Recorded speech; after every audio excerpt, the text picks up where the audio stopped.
Ce n'est pas une surprise. C'est quelqu'un de la famille que nous allons rencontrer maintenant. Catherine Césaire, bonsoir. Eh bien, bonsoir Valère. Comment ça va? Eh bien, très bien. Mais en fait, nous faisons, comment dire, nous collectons quelques mots, quelques phrases au sujet de Dina Césaire, et parce que nous avons mis à l'honneur son écriture, son travail dans le cadre de l'Irédier pour le plaisir. Mais toi, tu la connais comment? Eh bien, je la connais parce que c'est ma grande cousine. Ah, Voilà. C'est la cousine germaine de mon père. Parce que sa grand-mère est mon arrière-grand-mère. d'accord. Sa grand-mère, c'est la mère de mon grand-père. Et mon grand-père est le frère aîné de son père aimé. Mon grand-père, Omer. Voilà. D'accord. Donc, vous voyez, je suis déjà je fais partie de la deuxième génération, moi de la troisième. Et puis, je suis sa petite cousine. Mais quel rapport vous avez eu durant tout ce temps? Eh bien, depuis mon enfance, j'avoue sincèrement que Ina est une personne qui s'intéresse aussi bien à ses amis, à sa famille, et puis elle a toujours eu ce rapport avec les enfants, les adolescents, un rapport ludique où elle aimait raconter des histoires. Voilà. Et j'ai approché le conte grâce à elle. Parce que dans sa manière de raconter les choses, sa vision très poétique et puis avec beaucoup de détails, ce qui m'a toujours, je dirais, intéressé dans sa parole, dans sa manière de pouvoir raconter, c'est les détails. Elle va vous parler d'une table et sur la table, il y a un napperon. Sur le napperon, il y a une lampe. Dans cette lampe, il y a une flamme et cette flamme éclaire, bien entendu, Tout l'environnement. tout l'environnement ou encore un autre détail. C'est-à-dire qu'on va partir D'un point. on va partir d'un plan Là. immense, large, et au fur et à mesure, la vision se rapproche. On peut dire dans cette campagne, bien entendu, une plaine. Dans la plaine, une maison. Dans la maison, une table. Et sur cette table, un couple qui dîne. Et ne voilà-t-il pas, bien entendu, quand dans un moment où on ne s'y attendait pas, une mouche arrive furtivement et tombe dans le verre. Monsieur XY Nestor Algodor, ce qu'on veut, trouve le prétexte qu'il faut pour se disputer avec sa femme. Et c'est là que je veux. Donc c'est ça, on parle Oui. tu connais bien, Oui, tu connais bien. Absolument. Partir de plan large. L'esprit et de la puis- conteuse est là. Et puis on se rapproche, on se rapproche, on se rapproche. Donc je pense que ce qu'elle a, c'est, pour elle, hein, c'est quelqu'un qui sait observer. Mon père a eu à l'amener d'ailleurs chez des gens de notre campagne, le Robert, mon verre, et il a eu à l'amener dans des familles. Et je pense que de là, elle a observé, elle a eu à mener ses études, ses écrits. Et bien entendu, elle n'a pas écrit ça comme ça, elle a observé, elle est entrée Au cœur. au cœur. Donc elle a vécu. Et je crois que... Elle le restitue avec une précision. Voilà, c'est extraordinaire, hein? C'est extraordinaire. Mais c'est ces détails, c'est les mimiques. C'est Les ça, gens c'est- qu'elle arrive à décrire. Les didascalies chez elle, mais c'est d'une précis- richesse. C'est une précision. C'est d'une grande richesse. Ouais. C'est-à-dire que nous, comédiens, on a bien entendu la réplique, mais en didascalie, il y a tellement d'informations. Que ça nourrit le jeu. Voilà, ça aide le comédien. Tout Ouais. à fait, voilà. Et quand on vient à la comédienne que tu es, tu l'as jouée. J'ai joué la pièce Mémoire d'île depuis 2009. 2009, je me vieillissais. Maintenant, j'ai j'ai pris de l'âge, j'ai beaucoup plus de facilité. Je n'ai qu'à mettre du gris sur mes cheveux, quelques topes grisonnantes. Mais le visage, bien entendu, il est marqué par le temps. Et c'est vrai que c'est un plaisir. J'ai un plaisir à pouvoir jouer le rôle d'or. Pourquoi? Il aurait été peut-être plus facile pour moi de jouer le rôle d'Hermance. Parce que j'ai ce tempérament volcanique. Et Hermance, c'est vraiment ma grand-mère, mon arrière-grand-mère paternelle. Or, le rôle que je joue, tout en finesse, en subtilité d'or, c'est vraiment un rôle de composition. Et j'ai dû faire, c'était intéressant parce que c'est une autre partition de ce que j'avais l'habitude de jouer. Et en effet, il fallait aller dans la subtilité, dans des silences qui parlent. Voilà, dans des petites mimiques. Pour cela, j'ai vécu avec mes grands-mères, hein. J'ai vécu avec mes deux grands-mères et ça m'a replongé dans ces souvenirs où j'ai eu à les observer. Mais c'est après qu'on se rend compte que ces petits gestes qui étaient quotidiens, les jeux de mains, les mains, comment en effet les mains sont là pour pouvoir exprimer la douleur, l'impatience, la joie. Eh bien, j'ai dû me replonger dans toutes ces images de mon enfance et j'ai fait tout ce travail en pensant, en me mettant là devant moi mes grands-mères. Et c'est vrai que c'est tout en émotion parce que ma mère qui a pris de l'âge. Ma mère qui a pris de l'âge, eh bien, dernièrement, quand j'ai joué, ma propre famille m'a dit, mais c'est pas possible. On revoit maman quand tu joues. Ah, ouais. Ça c'est un cadeau. Ça c'est un cadeau. Ça c'est un cadeau. Ça c'est un cadeau, ouais, tout à fait. Ça veut dire que c'est voilà. À la base, le premier cadeau, c'est le choix du metteur en scène de dire Catherine Césaire va jouer ce rôle. Tout à fait. Et il est probablement certain qu'il aura son rendu en fait. Voilà. Et au début, c'était pas une partition facile à jouer. Oui, parce qu'on te demande d'être presque pas à l'opposé de ton naturel, mais on te demande d'aller chercher. Mais il n'y a pas de naturel au théâtre. Ça c'est clair. Il faut jouer. Voilà, il faut jouer. Il faut savoir jouer un homme, il faut savoir jouer, bien entendu, une vieille, une sorcière, une bonne sœur. Et déjà, ça, j'aime ça. J'aime la métamorphose. Déjà, au départ, j'aime ça. La métamorphose. Se métamorphoser. Montrer qu'on passe du blanc au noir, du féminin au masculin. Je me rappelle, mon premier rôle, c'était le rôle d'un homme. Hein. Ah. Tout à fait, dans la pièce de Memento du Seuil. J'ai joué, comment dirais-je, le meneur de jeu dans une saison au Congo, le meneur de jeu. Et puis j'ai joué le grand occidental, bien entendu, c'était un rôle d'homme. Donc il faut savoir composer avec tout ça, quoi. Quand on vient à la dramaturgie ou au travail d'écriture de Dina Césaire, qu'est-ce qui te touche ou qu'est-ce qui t'a touché ou qu'est-ce que ça te dit, cette écriture-là? Au niveau de Mémoire d'île. Mémoire d'île ou ailleurs. Ou ailleurs. Elle est très proche de cette richesse, entre guillemets, ce n'est pas du tout péjoratif de ce que je vais dire, des petites gens. Voilà, on n'est pas dans une écriture de masturbation intellectuelle. Voilà. Mais on est vraiment dans du concret. Dans du concret. Puis, c'est de l'amour des petites gens, du peuple. On sent qu'elle aime son peuple. Et elle va, ce n'est pas de l'illustration, mais la respiration de chacun de ces personnages, on a l'impression qu'elle est entrée dans ces gens. Voilà. On sent de l'observation, la présence. Voilà, ce que j'appelle l'écoute. Elle n'a pas été à l'écoute seulement avec les oreilles. Oui. Elle a été présente.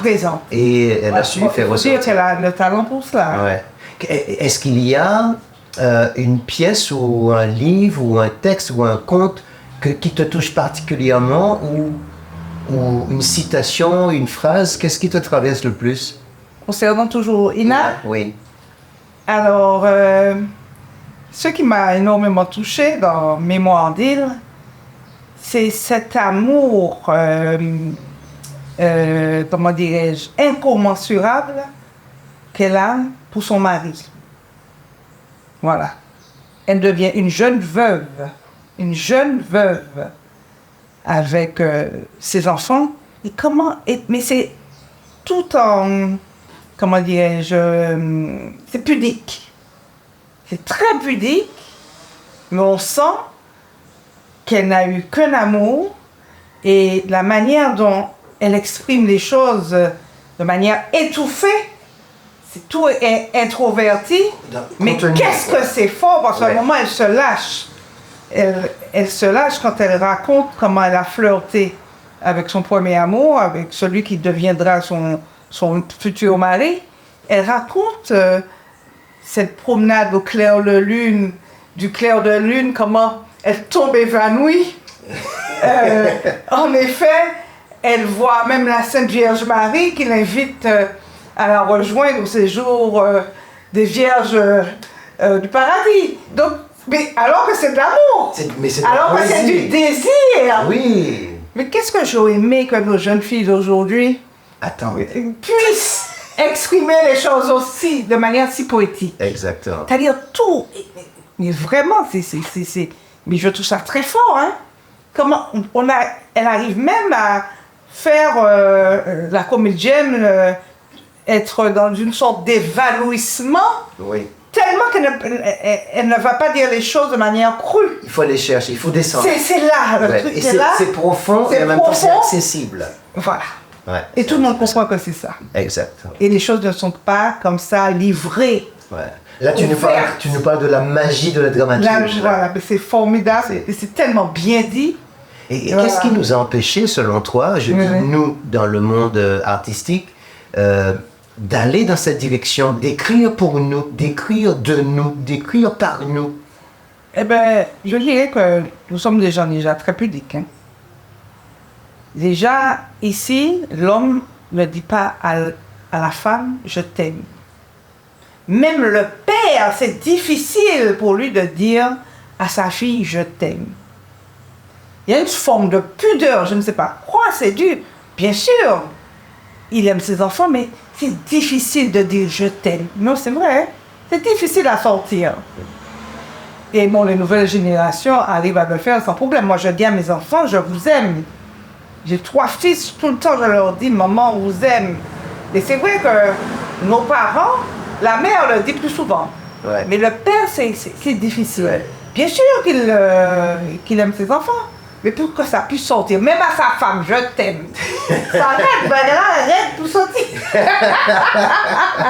Donc, en effet, alors il y a cette forme de pudeur. Est-ce que c'est dû à notre histoire? C'est certainement dû à l'histoire. On veut revenir souvent à l'esclavage. Voilà. Les traits. Et quand tu discutes avec beaucoup de femmes de chez nous, qui parfois, elles te disent que le français, l'étranger, va exprimer davantage ses sentiments, il sera plus câlin, plus caressant. Voilà. Ouais. Mais ceci, ça évolue. Ça change. Heureusement que cela change. Absolument. Alors c'est vrai que nous l'exprimons différemment. On l'exprime par la musique, par la danse. Nous avons des danses qui sont très sensuelles. Et on l'exprime aussi par, je dirais, par des chansons. Tout est évoqué, tout est par des symboles liés à la création artistique, la musique, la peinture, la danse. Et tu trouves que... les traditions populaires. Exact. Voilà. Et tu trouves que dans l'écriture d'Ina, on a tout ça? On a tout ça. Et on a, bien entendu, cette dualité. Il y a des moments où les choses s'expriment de manière très violente. Et c'est bien les oppositions. Ouais. Quand on a Hermance qui, en effet, ne ménage pas sa sœur parce qu'elle a ses frustrations de négresse qui n'a pas été reconnue par son père. Elles ont le même père. Mais l'autre qui est mulâtresse a été reconnue et elle qui est une négresse n'a pas été reconnue. Jusqu'à présent, on retrouve ça encore dans la société. On y l'a pas sauvé dans une fratrie. Le métissage est tel que dans la même fratrie, on peut retrouver un clair, un brun, un très foncé. Et souvent, l'enfant qui est plus foncé, on dirait qu'il a développe une frustration. Oui. Parce qu'il n'est pas comme ses, ses autres. Quelquefois, il a l'impression qu'il est moins aimé. Mais voilà. Fois, c'est... Et je retrouve ça aujourd'hui. J'enseigne les arts appliqués et je retrouve ça au niveau des nouvelles générations. Parmi nos jeunes, parfois, il y a ces frustrations d'être plus foncés que l'autre. Ouais. Est-ce que tu as eu l'occasion de questionner Ina sur son écriture ou sur ses livres, ses recherches et tout? Alors, c'est vrai qu'en 1989, j'ai vécu avec elle dans son appartement parce que j'étais partie pour une tournée avec Mehmet Ulusoy. On devait jouer au Théâtre National de la Colline. C'est Frère Géo? Comment? La métamorphose de Frère Géo? Non, une saison Congo chez elle. D'accord. Et je logeais chez elle. Et ce qui m'avait vraiment... j'étais vraiment épatée de voir que elle écrit, mais à une rapidité des textes pour les chansons. Je me rappelle à l'époque, elle écrivait pour une série télévisée. Mais elle est véritablement, elle ne se limite pas seulement à la dramaturgie, à, je dirais, un roman, à une nouvelle, mais elle a cette capacité d'écrire pour tout. Et elle écrivait effectivement des nouvelles. Et puis... pour la télévision? Pour la télévision, je me rappelle à l'époque, on lui avait fait une commande et elle écrivait avec des gens qu'elle rencontrait, donc différents épisodes pour une série. Eh bien. Voilà. Donc, il y a une grande ouverture chez elle. Ouais. C'est vrai que quand on a un père poète, et puis talent qu'il a, difficile d'écrire des poèmes, hein? Après lui. Eh oui. Voilà. Ouais. Donc, bien entendu, au niveau des genres, je trouve que véritablement, elle fait tout bien. Ouais. Et elle sait surprendre dans des genres complètement différents. D'ailleurs, en tant que parolière. Elle a été extraordinaire. Il paraît Voilà, qu'il y a Mano, c'est son frère. Mano, c'est mon père, c'est son cousin. D'accord. Alors, Mano, c'est mon papa. oui. Et c'est le cousin d'Ina. Alors, j'ai ouï dire Voilà. que Mano lui demandait des textes Voilà. à la voix et c'était du jour au lendemain. Et c'est là, véritablement, qu'il y a du talent. Parce que très rapidement, Elle sort quelque chose de solide. et puis mais vraiment d'extraordinaire. Ouais. Exil. Exil, c'est Elle a écrit ça presque d'un vraiment trait. très rapidement. Quoi. Oui. Voilà. Donc, après l'appli, enfin, différents, il n'y a pas que Exil, il y a différents, il y a la complainte du Montpellier, il y a mais vraiment, elle a un répertoire quand même assez vaste. Régine Féline est en train de collecter, de rassembler les textes, puisqu'elle est chanteuse, elle est musicienne. Parce que dans le cadre de l'Olivier pour le plaisir, elle était artiste sur le projet. Oui. Elle a dit, bon, je vais lui prendre les quelques textes qu'elle a écrits et je vais lui offrir un petit livret. Voilà. Et quand elle a commencé, elle était peut-être 5-6 textes. Oui. Et pendant qu'elle est en train de collecter les 5-6 textes, elle se rend compte qu'il y en a beaucoup. Elle est déjà à 30. Sans compter ce qui est inconnu et qu'elle est encore en train d'aller chercher. Et là, on va faire, probablement avec Ami et Régine Féline, un bon livret que nous allons lui rendre, nous allons lui redonner parce qu'elle-même a dû déjà oublier tout ce qu'elle a produit. Voilà. Alors, c'est vrai que de par, parce que je dirais ses études d'ethnologie, c'est quelqu'un qui a vraiment une culture qui véritablement lui permet d'avoir une approche très variée et aussi bien du conte que le théâtre. Oui, de la dramaturgie, à écrire, à être auteur pour les compositeurs. Ouais. Et bien entendu, ce qui m'a toujours... Alors, c'est sa rapidité et puis la quantité de choses qu'elle a pu faire. Ouais. Elle a beaucoup fait. Voilà. Donc, je crois qu'elle ne s'est jamais arrêtée. Non. Tout le temps, elle accouche de quelque chose. Ok. Voilà. Pour terminer,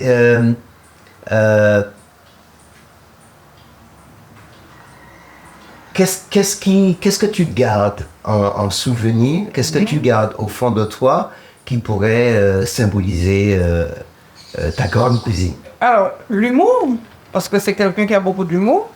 Je crois que les gens intelligents ont beaucoup d'humour. Et tout ce qu'elle a eu, toutes les pièces Rosalie, Soleil, Zonzon, Tête Carrée, il y a toujours eu de l'humour dans ce qu'elle produit. Et il y a cette... bien sûr, il y a la profondeur, mais sincèrement, tardivement, j'avais commencé le théâtre par... Oui, j'ai commencé par le théâtre politique. Une saison au Congo, ensuite les tragédies grecques Britannicus, ensuite, enfin, un théâtre très classique. Et l'humour m'a toujours attiré, c'est vrai. Et dans ce que j'ai eu à lire d'Ina, aussi bien dans Zonzon Tête Carrée, mais qu'est-ce que je me suis marrée. Alors, sincèrement... Le chauffeur de bus? Tout à fait. Mais, sincèrement, dans le rire, on peut tout faire passer. Oui. On peut tout faire passer. Et il est plus difficile de faire rire que de faire pleurer. C'est un exercice très difficile, hein? Ouais. C'est pas si évident. Parce que, sincèrement, vous avez décidé de faire rire à tel moment et le public reste de glace, c'est l'horreur. Mais oui. Et en effet, elle a ce don de pouvoir provoquer le rire dans tout ce qu'elle a eu à écrire. Et bien, dans ses contes, au niveau du conte, mais c'est une bibliothèque, comme on dit. Absolument. Voilà, on a beaucoup parlé d'Anka Bertrand, mais Ina, puis je dis, une femme à l'époque qui s'intéresse au conte, c'est un milieu masculin Oui. au départ. Tu viens du monde des Parcourir Est. la campagne et tout. C'est ce que c'est. Oui, c'est ça. Je me rappelle quand avec Élie Pénon et André Duguay, ce sont eux qui m'ont initié au conte, je me rappelle, ils m'amenaient dans les veillées. Et ils m'ont dit, c'est là qu'il faut faire ses premières armes. Exactement. Et je t'avoue sincèrement, la première fois que j'ai dit un conte, c'était à Sainte-Marie. Il y avait Joël Sauran, Dédé Duguay, Élie Pénon. Ils ont commencé, et puis ils m'ont dit, allez. Et la première fois que j'ai compté, c'était avec Dédé Duguay, Élie et Joël Sauran. Ouais. Je ne vais jamais oublier ça, c'était pas sur une scène. C'était dans une veillée à Sainte-Marie. Dans la cour. Dans la cour. Ouais. Je ne sais pas si tu te rappelles, ça remonte aux années 90. On avait fait un spectacle qui s'appelait Ceux qui ont le cul rond et qui veulent péter carré. Oui. Tu te rappelles? Eh bien, il y a les compteurs au niveau de ce spectacle. C'était Jean-Claude Duverger, Alain Légarès, de vieux compteurs. Il y en a qui sont déjà morts. C'est la vieille, etc. Oui. Et puis moi, j'étais la seule femme et puis il fallait compter. Pour la première fois, là, sur une scène. Et Dédé m'avait écrit un magnifique conte que je n'ai jamais oublié. Et bien entendu, le conte commence... il écrit. Messieurs et dames, les mots sortis en votre maman. C'est langue moins et en premier. Qui fait que ce monde-là dit, elle aura la langue bien pendue. Donc, mais ce conte est magnifique parce que je ne veux pas dire qu'il a eu à l'écrire à mon image, mais il me l'a offert. Oui, cadeau. Et tout est suggéré. Parce qu'effectivement, dans le conte, elle a un mari musicien. Et le mari part souvent en croisière, pas en voyage. Ouais. Et elle est seule chez elle. Et C'était plus facile à travailler. alors, en effet, à un moment, sa tête commence à comment dirais-je, à chauffer. Et elle se lève à 3h du matin. Et elle a chaud, elle va dans la douche. qu'à prendre douche téléphone, qu'à passer douche téléphone. Quoi? J'allais pas tomber. Aïe, aïe, aïe, aïe, aïe. Il rentrait en salon, il ouait en bougie, il prend en bougie. Et les gens, ils les gens rigolent. Voilà. Et au moment, j'allais pas qu'à tomber. Il allait ouais pareil. Pareil, t'aimais, ouais fillette. L'arrivée, c'est pas bonjour. Il y a écrit. Il y a quoi? Pareil dit, c'est là où je plante ma canne dans le jardin de ma femme.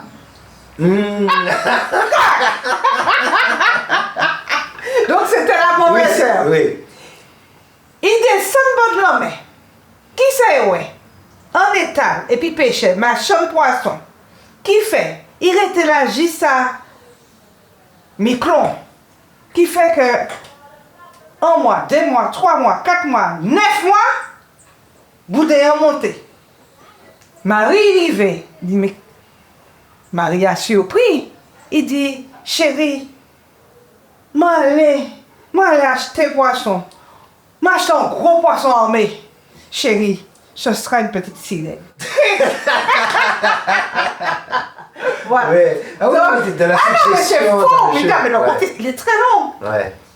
Et je pense à ce propos dernièrement, parce que Dédé Duguay, voici un homme, un conteur, un auteur, je ne sais pas si à présent il a la même générosité, hein, mais il m'a offert des contes extraordinaires qu'il écrivait pour moi. Ouais.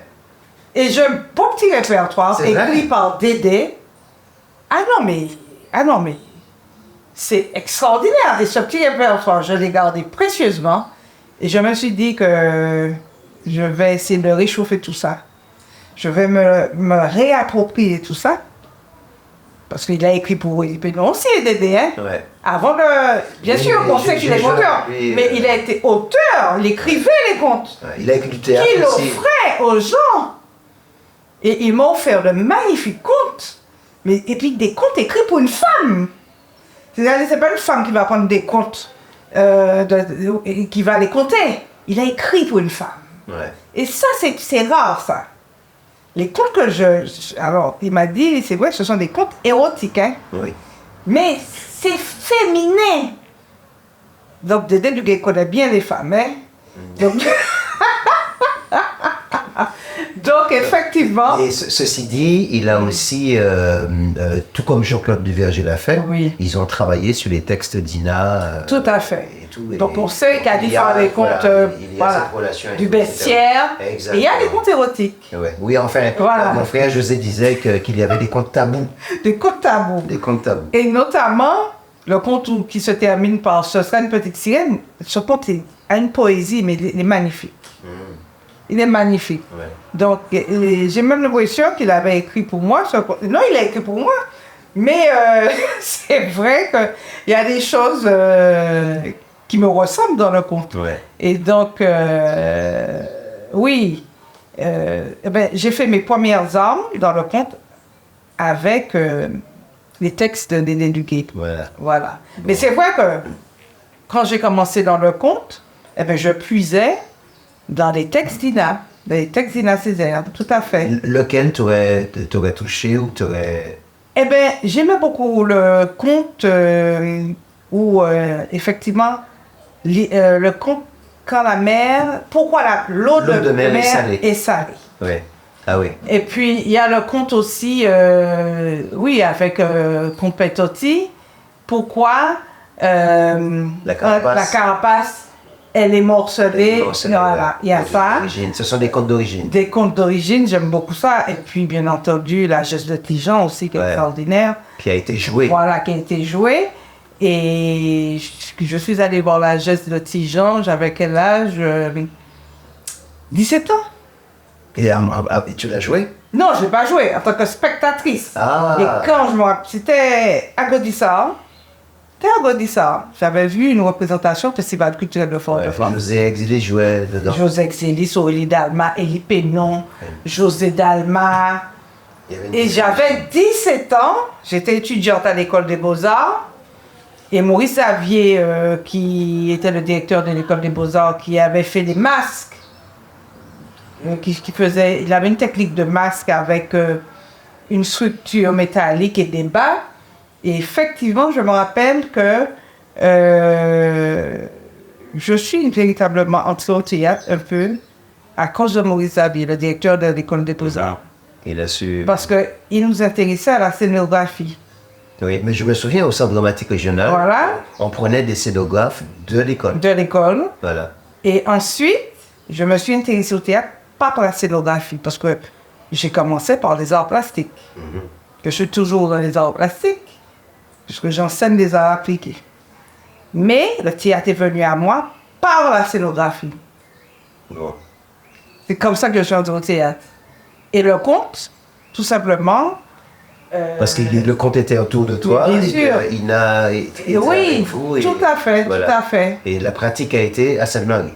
Tout à fait. Au La cœur, pratique au a cœur. été à Sainte-Marie Ouais. avec Élie Pénon, Dédé Duguay, Joël Voilà, c'est de très beaux souvenirs. Voilà. En tout cas, Catherine, Voilà. merci beaucoup. Mais Merci oui. pour ce temps de partage et d'entretien. Alors, nous sommes sur le point de nous dire au revoir. Catherine Césaire, comédienne, plasticienne. Tu as eu une galerie aussi, hein? Oui, la galerie Coco en Écoaille. Galerie Coco Nicolas, Voilà. un autre plasticien. Et nous allons certainement continuer notre voyage pour encore parler de Lina Césaire. Eh bien, je voudrais lui dire quelque chose. Oui. Parce que je sais que souvent, elle dit qu'elle ne me voit pas souvent. Mais quand on aime les gens, même si on ne les voit pas souvent, quand on se retrouve, c'est comme si on s'était quitté hier.